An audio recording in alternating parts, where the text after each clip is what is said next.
Sasandalan ngayon ng Pilipinas ang pagpapadala ng daan-daang delegasyon para sa layuning makamit ang pinakamagandang performance ng bansa sa magaganap na Asian Games ngayong taon sa Japan. Yan ang sentro ng balita ni Paulo Salamati.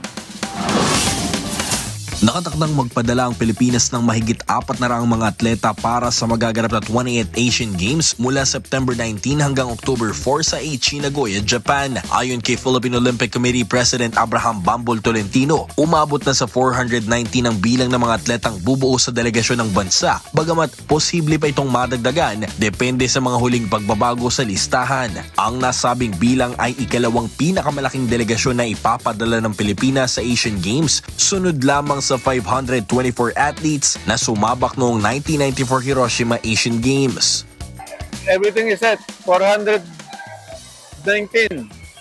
Sarado na yon. Pwedeng mabuwasan ng 2, 3. Pwedeng madagdagan ng 1, 2. So maglalaro lang ng 420. Okay, unless ongoing pa hanggang next week, gymnastics. Pero hanggang 5 lang yon. Kasama na yun sa 419.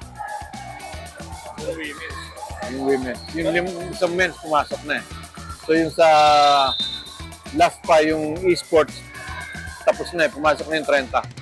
Kabilang sa mga inaasahang mangunguna sa kampanya ng Pilipinas sa mga Olympian at World Champion na pangungunahan ni na Carlos Yulos sa gymnastics, kasama ang mga pambato ng boxing, swimming, jiu-jitsu, esports at golf. Samantala, binigyang din ni Tolentino na dumaan sa mahigpit na qualification process ang mga atletang kasama sa delegasyon, kaya naman abot kamay umano ang pagsungkit sa mas maraming medalya ngayong taon.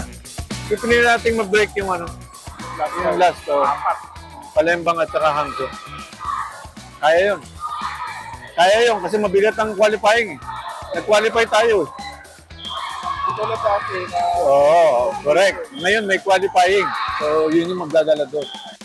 Target ng Pilipinas na higitan ang 4 na gintong medalya na nakuha nito sa 2018 Palembang Games at 2022 Hangzhou Asian Games. Kapag nagtagumpay, may tatala ito bilang pinakamahusay na performance ng Pilipinas sa Asian Games mula pa noong 1962 Jakarta edition, kung saan nakasungkit ang bansa ng 7 gintong medalya. Paulo Salamatin para sa Atletang Pilipino para sa Bayan.